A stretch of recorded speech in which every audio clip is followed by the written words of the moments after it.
need cleaning? No, like it has a haze behind me or All something. right, we are live. Welcome back to another episode of Chiropractic is Sexy. I'm Dr. Paula Ruffin. I'm Dr. Erica Peabody. Sorry I missed you last week, but we had a busy week and glad to be here today. And happy February. Happy February. Yes, we're going to gain 70 minutes of daylight this month. So won't that be amazing? Love that Super for excited. everybody. Yes. And here in Michigan, we have had now, I think, 24 straight days of snow. So yeah, we're not messing around here.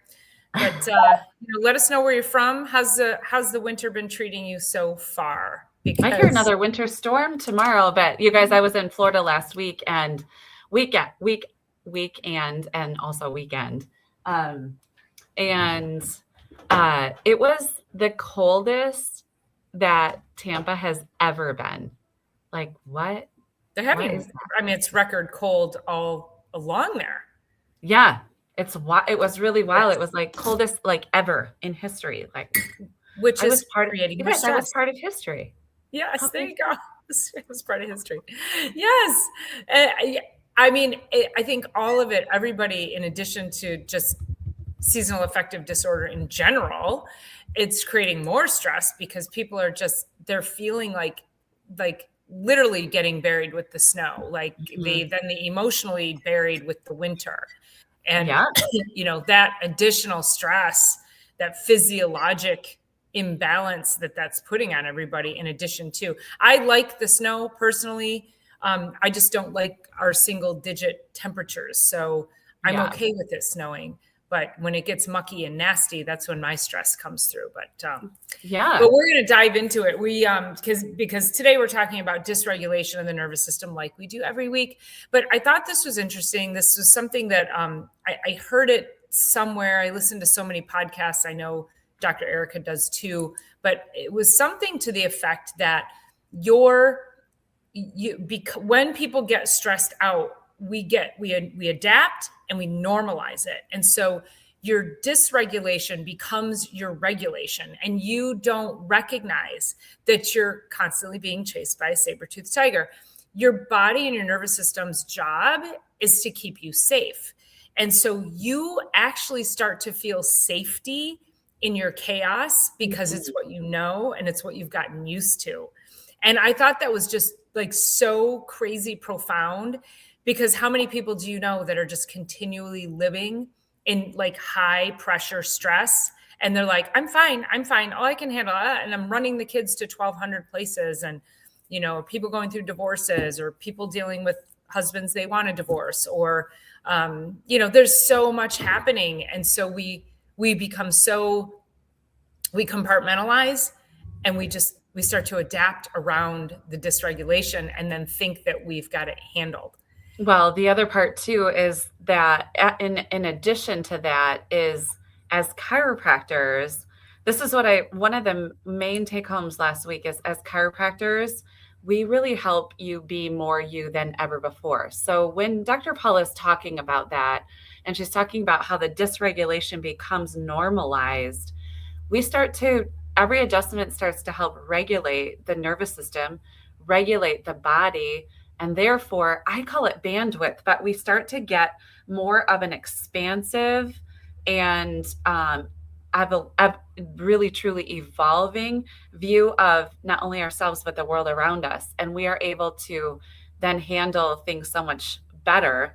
And we've talked so many times about taking the rocks out of our backpack. So I put a backpack on and I want to carry around just enough to make sure that it's called eustress. Like we do want a certain amount of stress that gets us up and gets us going. And there's a reason for me to carry this backpack. But when I start to shove it full of rocks, of stress, of like Dr. Paul was talking about, like the kids and then the spouse, and then maybe what we're not doing that we should be doing, and then our health. And then on top of that, we're comfort eating and we're eating a bunch of crap, which this increases inflammation. And now I've stuffed my backpack that should be carrying around 12 pounds. I've stuffed it to 45 pounds and I'm carrying that around not only in life, but the torsion on the spine that's created from that. It is far too much. And then I wish that our world would quit waiting for a breakdown to actually make that breakthrough where that's an inappropriate amount of stress. That's an inappropriate amount of rocks that I'm carrying. And what can I do to offload some of this? And one of them is making sure that you're adjusted on a regular basis. They talk vagus nerve and vagal tone as this like new fad kind of thing. And you can do breath work for this and you can do We've been blah, talking blah. that for 150 years. Yes, exactly. We've been talking vagal tone since the beginning of chiropractic in 1895. That's where this all started. Actually, it started from a deaf man regained his hearing, but his body was under so much stress. You give it an adjustment, does vagal tone, and off to the healing you go. So yes, it is not a new topic for us. It's nice that it's forefront. It's very fad. It's been here all along. Get your behind to the chiropractor, please.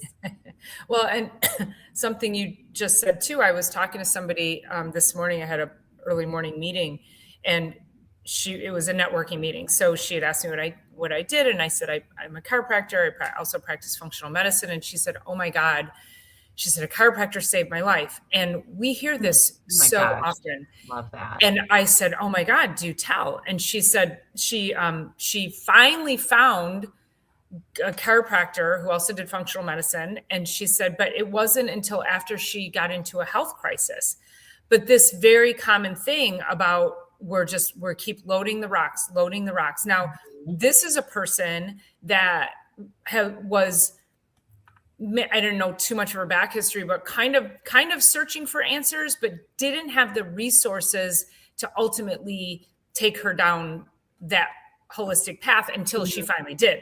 And I was telling her, I said, how sad is that we are still this underutilized and under referred to science, art, healing art, whatever you want to call us, when we should be that first thing. Yeah. And why is it that people have to get to a disastrous, catastrophic health crisis before they finally get to the chiropractor? And then they're like, oh my God, I wish I would have known about this 10 years ago, 20 years ago. And I think that's just what we're trying to prevent is that, and obviously we talk about the same things over and over. We know that, but we want to come to you with these different topics to get you to think about them from different angles. Maybe you don't see yourself or a friend or a spouse in the subject as it is reported, let's say in last week's episode, but maybe you see somebody in this week's episode, somebody just super minimizing their stuff because they haven't been able to find answers. And so then they're like, oh, it's okay. I have the normal amount of headaches. What is that? Right. I get that so often. Absolutely. I have a patient who I can see he's coming in on a schedule on Saturday, and he's been here for, actually, I do kind of want to know how many years, probably 15 years at this point. And when he first came to me, he had a headache for 20 years. Let's see. His first visit was 2017. So we're going on 9 years together, 240 visits. He came to me and he had a headache for 20 years, you guys. And he just called it, I just have a normal headache, for 20 years. And 3 visits later, not that that's what it takes for every headache to go away, but like it's kind of just like, that's a really simple symptom to start to work with. And so to go from 20-year headache as somebody who's on the computer all day long to having relief from that, from what is called a normal headache, we don't call any of that stuff normal. That is our body's check engine light getting our attention. I just had a patient in here that hasn't been in 16 years. In 2010, in January 2010 was his last visit. And his wife's been coming all along, but he just, finally is making time for it because quite frankly, he's like, oh, something finally set me off and I can't move my neck. I'm like, this isn't just like this morning. I get it that the symptom was just this morning, but this is a culmination of everything you're always doing. He was also on a computer job forever, had an hour-long commute one way. So both ways, 2 hours in the car. Plus, once you get to the job, is sitting long hours there. And it's like all of this, the body keeps score. And if we please, please, please get a chiropractor as part of your healthcare team and keep it that way. Period. Period. Drop the End of mic. story. Well, let's talk about what that does too. 20 years of headache or, anything. People who deal with, let's say people have chronic eczema. Those are low lying levels of stress. This is, you're not running from that saber-toothed tiger, but he's walking and he's kind of looking at you and he's salivating and you still don't feel safe. Your body, when it doesn't feel safe, it won't heal. And when you have pain like that, the body doesn't feel safe. So it puts you're in this low grade fight or flight. And it changes everything metabolically.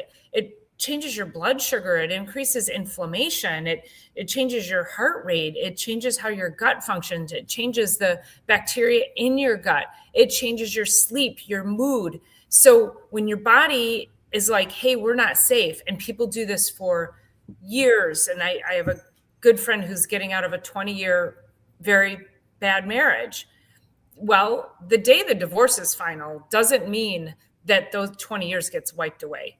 That fight or flight has been long standing. So the body's going to take time to heal. It has to have time to heal beyond that long standing trauma.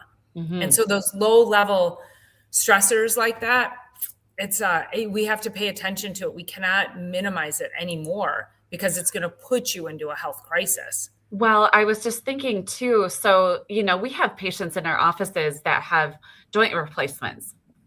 Over the years, they have gone down a path long enough that they have joint replacements. So, not that that's what we're looking for, but it does happen. And so somebody gets a knee replaced. And then they think like 3 months later, they're supposed to be feeling good. And 6 months later, they're supposed to be feeling really good. And a year later, they're supposed to be like perfect. Well, in order to lead up to that joint replacement to begin with, that's months, years, decades, who knows, of an altered gait. Guess how long that's going to sit in the system? Like we talk this all the time, body keeps score, it keeps score, it keeps score, it keeps score of everything we're doing. It keeps score of everything we're not doing that we should be doing. It's just all of that. And so I was just thinking about these last couple of patients that we're in, and I haven't seen him in 16 years. And he's like, oh, I've lost 30 pounds since Thanksgiving. And I asked him how he did it. And I think, we could just actually make a pretty good guess at how he did it. And it's like, okay. And I talked to another one yesterday, same thing. And he's like, I would love to give you that I found the perfect thing for me, but I've been doing some of the GLP-1s. And I'm like, this is awesome because you're feeling better, and use this as a bridge. So if you're not changing the rest of that. And so I'm watching these people make these changes without actually making these changes. And I'm happy to help. And I'm going to talk about it. But then also like there are no actual shortcuts. And if there were an actual shortcut, it wouldn't be called a shortcut. It would actually just be the way. So just know that as Dr. Paul and I are talking to you every week, it's not that we're perfect. I traveled last weekend. I had a little more alcohol because I was hanging with colleagues and some different situations and scenarios. And then I'm like, I know as soon I'm drinking bone broth today, I feel great. But guess what? This is going to be the nourishment that I want in my cells to make sure that my February feels amazing, that I drop all the rest of the inflammation that I gathered from just the stress of travel alone. And so it's when we have these things going on, our brain is flooding our body with those stress chemicals, and we can't do any kind of healing in that way. Well, and think about that when you just said the stress of travel. So this is just so common. Again, so many people, and I have one patient in particular who said to me a few weeks ago, she's like, but I'm not stressed. you just don't think you're stressed. I think this is where this today's topic inspired me a little bit, was that it's that minimizing does not help your case. And then she came in a week later and she's like, oh, I feel terrible, and my back's hurting, and my this and my that, and I'm stressed and I'm not sleeping. And I'm like, okay, well, you were just not stressed, but Right. now suddenly you have all these things going on. So it's really paying attention to the path forward, Mhm. and how do we, how do we make sure that we are laying that good groundwork, that we're just constantly, because we're streaming also from It's All About the Biology, how do we continue to make sure we're getting, nourishing the soil, right, Yeah, the for sure. foundation, and making sure that we have all the good nutrients so that our body has the opportunity to heal, but not just from food. It literally does have to come from breath work and proper sleep, and all of that plays a part. I, Mhm. Dr. Eric and I have a challenge to do videos every day on our social media. So one of mine, I think I did it yesterday or the day before. Didn't sleep well. It was up for like an hour and a half. I watched TV. I don't know why I couldn't sleep, but I get this little puff under my eye, and my video, and I don't like it. I'm self-conscious of it. I know it means that I didn't sleep. I know it means I'm inflamed. But I wasn't feeling well. So I think it was more that, like, I hadn't been eating like crap or anything like that. But the bottom line is, I turned the camera on my face and I was like, here's proof that lack of sleep causes inflammation Mhm. right there. And I drew attention to this thing that I hate, that I feel like people stare at it. So I'm like, okay, here it is. Okay, I'm bringing, but it like, shit happens even when Mhm. you don't think that you're doing anything to cause it. So the metabolic cascade that takes place, even when you don't think that it's happening, it's Mhm. there, you guys. So pay attention. Right. So I had a patient in yesterday and she came and used our infrared sauna. So I have an infrared sauna at the building here.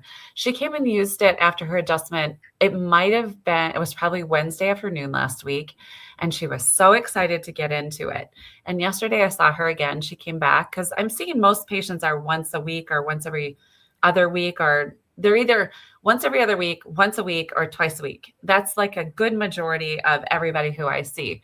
And so that patient, she said, when I was in there, it felt so amazing. It felt like it was getting deep into my tissues.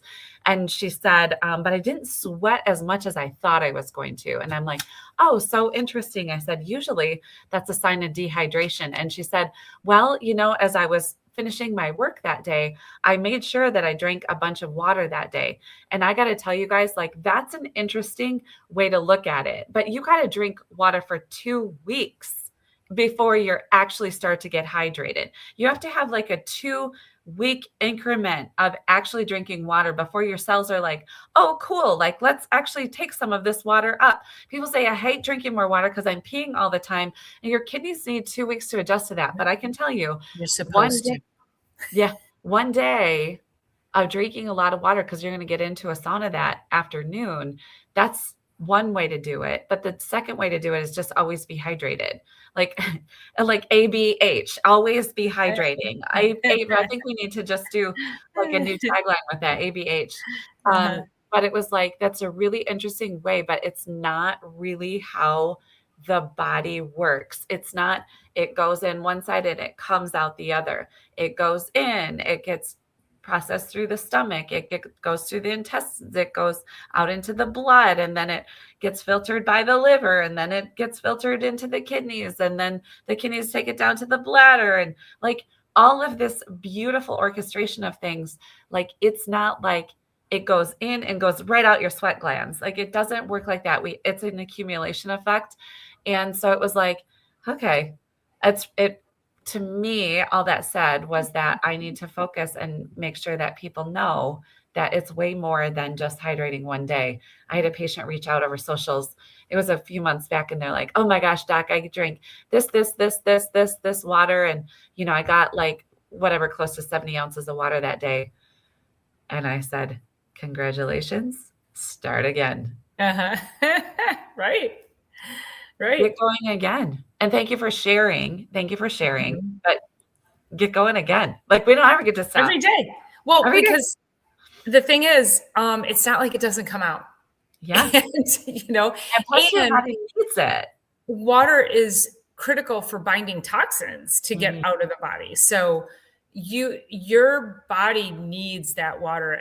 I have so many neurodegenerative clients these days, and one of them does not drink water, drinks like a cup of coffee in the morning, a sparkling water, and um, and a beer every night. It's like his thing, but no water, none. And the question Well, was, Doc, what about LaCroix? Doesn't that help with hydration? well, so yeah. So the wife asked, can he just get his water through drinking sparkling water? I said, no, No. it's highly acidic. Like, I don't Mhm. mind one, there's still problems. And then it's a can and it's plastic and it's all that. Like that was a conversation I was not ready to go into with them. But I said, no, just water, just water. Just Just get water a with mason water. jar and fill it Yeah. and just water. Yeah. Like, why is that so hard for people? And I'm saying that in general, not necessarily. He was Yeah. like, oh yeah, I'm fine. I can drink more water. But also not recognizing too that coffee is a diuretic. So coffee forces your body to flush more water. So we don't, and then if there's more toxins in the body, it causes you to flush more water. So, or you might retain water for diluting the toxins. Like water is an interesting beast in that when we do body composition testing, we see a lot of people are holding on to too much water. So they're inflamed, but their cells are dehydrated. And they'll often say to me, they're like, how can I drink so much water? How can I be dehydrated? And I'm like, your cells are dehydrated. Your body's retaining fluid and it's pulling from the cell because you're so highly toxic. It needs fluid to bind those toxins and get Yeah, out. protect itself. So you're dehydrated in one spot and inflamed in the other. And this is what like diuretic drugs do, is they just flush what's in the extracellular space, which then pulls more fluid from inside the cells. So everybody who's on a diuretic has raisin-like cells. And no wonder they're exhausted.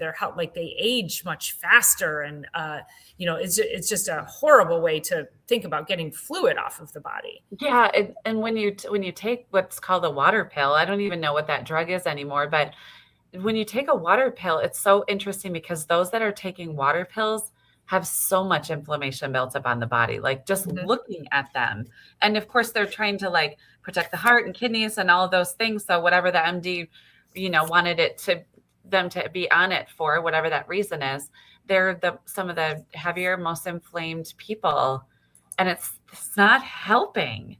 No, It's not this helping at this all. patient of mine, she's also another no chronic disembarkment syndrome. She floats. She feels like she constantly got off a ship. Mm. I've had her on a mild detox since late October. Like I think she started almost November 1st. She's lost, and we measure this. She's lost 15 pounds total. Seven of it was fat. 7.5 was water. And she's got a cardiovascular issue. So her doctor wants to put her on some heart medication that she doesn't want to go on. And so I'm going to send him a report about this. And she's going to talk to him on Monday and say, hey, if I just keep doing this, Yeah. can we maybe reassess in 3 to 6 months? But you guys, 7 pounds of fluid was flushed out of her body, and the fluid was actually moving back into her cells, which means toxins are coming out. Her body chemistry is regulating properly, like just metabolically, the stress inside her body. Yeah. Like she's a very happy-go-lucky person, and she's retired and she's got a happy life. So she could potentially say she doesn't have stress, but having this disembarkment thing, that's Right. constant stress. So it's a Right. constant underlying stress. So we're working hard to, to help people like that so that they don't have to go on drugs that then cause more issues for them. Well, and my curiosity with that case in particular is, okay, she's going to take that information to her MD, and we can all assume this MD would have some sort of idea of what that is. And quite frankly, you guys, they have what probably wouldn't know what that report is, how to read it, what it even means. And we're the ones out here. I'm doing our second coffee talk. It's going to be Monday next week. And it's like, I had a patient come yesterday and they're like, nobody is talking to us about the things. And when I go into my MD, they don't have anything except for drugs, radiation, and surgery anyway.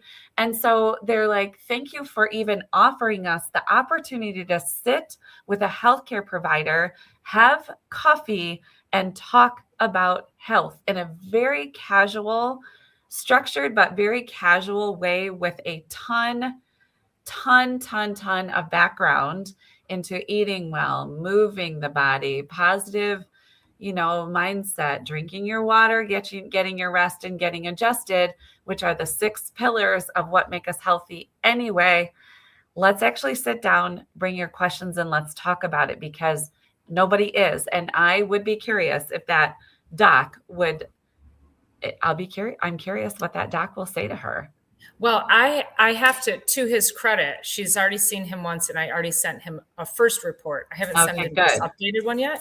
Yeah. And he told her, he said, wow, whatever you're doing with her, keep doing it. Yes. So bravo to him. So he's open to the conversation. And so that's why I told her, I said, I'm going to send him regular updates on your health, because, that's what you want. We want medical doctors who are, and I don't want him to just say, wow, that's great, keep doing it. I want him to know what I'm doing so he can understand that I might be able to help him. I can help him in many other ways with his patients that he can't. Right. So that's really what that is, having them be open to that. Yep.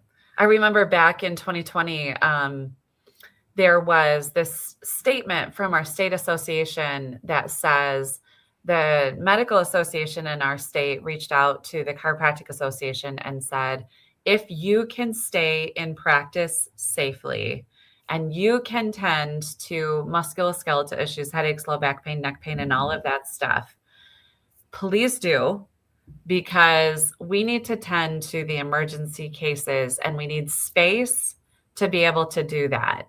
Now, I don't know why that didn't just follow us from 2020 forward to 2026 now, which when you show up to an emergency room, an urgent care, or your primary care facility, why they don't say, go see a chiropractor first. Mm-hmm. We are busy saving lives in ways that the chiropractors can't, because we don't do surgery. We don't do the medical doctors, those things, right? Mm-hmm. But if we can stay in practice safely to keep people from the emergency room and urgent care, why are we not still that first line of defense for absolutely everybody that walks in for those things? Have you been to the chiropractor yet? No. Mm-hmm. Go to the chiropractor, get out of our office. I have blah, blah, blah. Have you been to the chiropractor yet? No. Go to the chiropractor, get out of our office, bring it back when you're dying. Everything else is here. People say, well, where's the nutritionist here in town? Right here. Right here. Where is the blah, blah, blah in town? Right here. Mm-hmm. Who is the expert in neurological patterning, neurology? Who is the expert in the infant care, pregnancy care, kids, ADD, ADHD, asthma, allergies? She's right here. This is it. What about neck pain, headaches? What about joint pain, knee pain? You're here.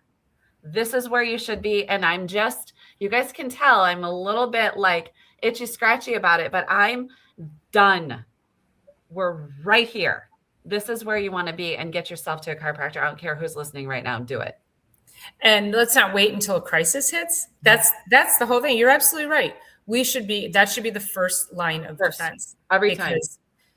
It's malpractice if medicine is allowing patients to get to health crisis because they can't help them, because they don't know about chiropractic, or they do know about chiropractors. They don't know about chiropractic, but they won't refer. And that is malpractice, because I recognize when I need to send a patient to their medical doctor or to the emergency room. Absolutely. You know, in all my years, I've called an ambulance twice. I mean, it hasn't been often, but twice. But we know when someone needs care outside of our scope. And I would love to see the medical profession start to have that same level of, you know, dropping the arrogance and that somehow we're stealing something from them. Right. You know, this is about the people, all hands on deck. Well, if we just look at the logic behind some of the remedies, so let's just say you went in and got a steroid shot, like you're not actually allowed to get another steroid shot for 3 to 6 months. And there's a reason for that. It's so dangerous. It's so dangerous. You can't do that regularly to the body. Yeah. But then but people don't even know. They don't even know what that is. Like, they're like, oh, okay. They just don't take that seriously. Like, or they're taking that. Yeah, they're taking a medication. You have to go back every 3 months to get your liver numbers tested. Because guess what? It's not safe. Oh my gosh. She is on fire today. Everybody just better watch out. No, but it's the logic that's what I love about our profession. Logic. It's based on logic. It's based on logic that the body works better with a nerve, with a proper nerve supply. That's the best part. It's just, we're just working really hard to get that logic. It is trickling down. I mean, even when I look back, I'm excited to have this coffee talk on Monday, because our first one was the day after the pyramid flipped on its head. And things are trickling down, that it's not okay to just do blah, blah, blah. And it's not okay to whatever it is. And it's fun, because people are starting to get more along the lines of, let's get to the chiropractor first, more along the lines of, what am I eating? More along the lines of, what am I doing with my body, than ever before, is what I'm seeing. And that's why I'm like, you know what, I'm going to take this and I'm going to just light a fire right underneath it. And I love it. Yeah. So, a great service to the community. Yeah. It's our moral obligation. That's the other part. It is our moral obligation to make sure that people really know a whole lot more about what's happening in here. I'm grateful for this avenue and angle to take. I love it. I think we should end that on Dr. Erica's crash out. I think that was perfect. It is 1:35. And so with that, I want to just remind everybody, whatever channel you're coming in from, it's all about the biology, any of Dr. Erica's channels, my channel, Dr. Paula Ruffin, please go, and Facebook. We're kind of all over. So we're everywhere. So make sure that you're liking, you're leaving a nice comment, you're subscribing and sharing this, because this is the stuff that people need. This is the life-changing information that people need to be hearing. And we just want to keep showing up for you guys. So appreciate you guys showing up for us. I will see you Sunday for Sunday Night Live, and then we'll be back here next Thursday. Yeah, thank you for all your comments. I am unable to comment on my side ever, but just know that we see you, all of you out there. So thank you so much. Yeah, for sure. Okay. Thanks, you guys. See ya.